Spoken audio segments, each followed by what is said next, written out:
I come to you today in kind of my PJs on last day here to implore you to read sci-fi. My name is Chelsea. You can find me at Cowboy Chels on all forms of social media except Reddit. There is a Cowboy Chels on Reddit. It's not me. Sorry. I would not consider myself to be like a sci-fi reader. I don't exclusively read sci-fi. In fact, I wouldn't even consider it like one of my top genres. I think that has changed. I still don't trust male sci-fi writers. It's gonna take me some time to like dive into that sphere. However, I've realized that two of my like favorite books ever and one of my recent 5 stars are all sci-fi, and I think that I need to open my heart, and maybe you do too. I live by an incredibly busy road and my window right now is the one closest to it, so cars will go by and I cannot control that, and I'm so sorry. How are you?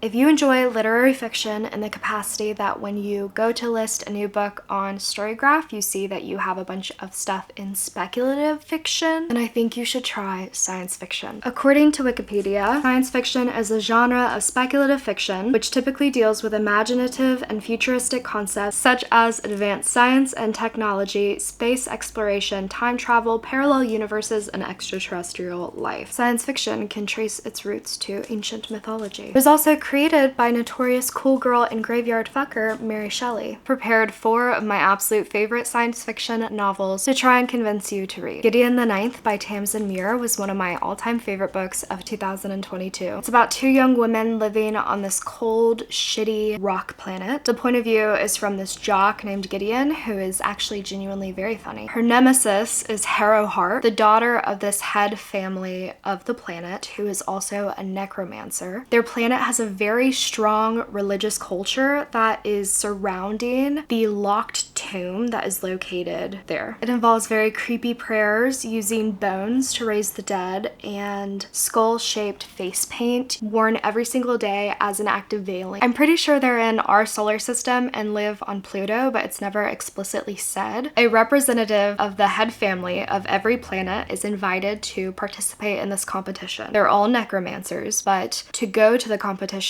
they have to have a swordsman. Despite absolutely fucking hating each other, Harrow Hart and Gideon join forces to go to this planet. What can I say about this book? The first is on Amazon Unlimited. However, I'm recommending that you read it on an e-reader because Tamsin Muir wrote this with the world's thickest thesaurus sitting right next to her. I've always been the kid with the high reading level. I've always loved context clues. There are words on every single page that I've never even seen, let alone heard said out loud. I have the sequel, Harrow, right up here, and it's taking me so much longer to get through. I love the series so much, so I bought it physically, but it's like now I have to manually look up every word instead of just holding it down to see what it means. This book is worth your confusion in the beginning. I promise you things will fall into place. You're meant to be on the outside until they let you in. Gideon's personality is funny enough and their relationship with each other is intriguing enough that you'll stay with it. This book, when I finished it, made me feel crazy. I was making Spotify playlists. I was looking at merch on Etsy. I just love them together. It's one of those enemies to lovers stories that are like actual enemies. Even in the end, when they love each other, I still don't think they like each other at all. This is How You Lose the Time War by Amal El-Mohtar and Max Gladstone. In the incredible far future, time travel is possible. It involves such a deep understanding of the threads of time and parallel universes next to each other that to be a time traveler, it's something that you're really like bred and brought up to do. 2 separate agencies are waging war on each other, and so they have created these generations of time travelers to go into time, weaving together whatever needs to happen for the domino effect to benefit their agency. An agent from one side sees an agent from the other side over the battlefield and is so intrigued by that person, she writes them a letter, despite the great horrors that could happen if either agency was ever to discover this. The other agent is intrigued by this, and through the code names Blue and Red, they start this correspondence that spans into this very beautiful and romantic story. The love letters that they write to each other, they hide throughout time. Like, this isn't a specific one, but imagine the experience of sitting on a beach thousands of years ago and watching the waves spell out words. That is what it's like to read a letter from the other agent. It's really a wonderful story. I'm pretty sure it's on this year's like Goodreads list, and it really reads more as prose than it does as a novel. Unlike some of the other stories on this list, you are more benefited by ignoring certain confusing elements of the world building and instead focusing on each person. I was like really trying to pay attention. I was highlighting certain things, trying to understand, and none of it mattered. What really mattered was the enveloping relationship. Just trust that you won't know what's going on and that the authors will handle it for you. My one lament for this story is that the two point of views sound incredibly similar. They both had very different upbringings, and in fact I think they're like altogether different creatures, but they sound just like each other. I wish that their differences were shown in their vernacular and manner, but it's still like a 5-star read. Life as We Know It by Susan Beth Pfeffer. I must admit this is a middle grade novel, but as the series grows they do too. I just love this story. It's so nostalgic for me. I remember reading it in middle school, and probably like every other year since then I'll do like a quick audiobook re-listen. Just the next time that you're in the mood for something dystopian or post-apocalyptic, give it a chance. It is the diary of a teenage girl who is dealing with crushes and family fights, etc. It was published in like 2006, and she's talking about how on the news and at school everyone's getting ready for witnessing a meteor strike the moon. It isn't supposed to do anything besides just like make a new crater. There's a block party that her family goes to watch it happen, and as they watch it, the meteor makes the moon closer. It's bigger in the sky, it's eerie, it's brighter outside, and she doesn't quite know what it means. No one really does that night, but they all go inside feeling like something's wrong, something has changed. And then everything starts. The tides have risen, there's tsunamis, there's earthquakes, volcanoes are erupting. The ash from the volcanoes is covering the sky. It's making it very cold, and crops are dying. Food is very scarce. The power goes out and it does not come back on. All of this while dealing with your annoying brothers and your single mom who is trying to do the best that she can under the circumstances. I love this story. It's such a comforting read, and the sequel is incredible. There's 4 books total in the series. The sequel's really good. The third's okay, and I wouldn't recommend reading the 4th. But the second is about a Mexican Catholic family. It's from the point of view of the teenage son living in New York, trying to take care of his family after this happens. So good.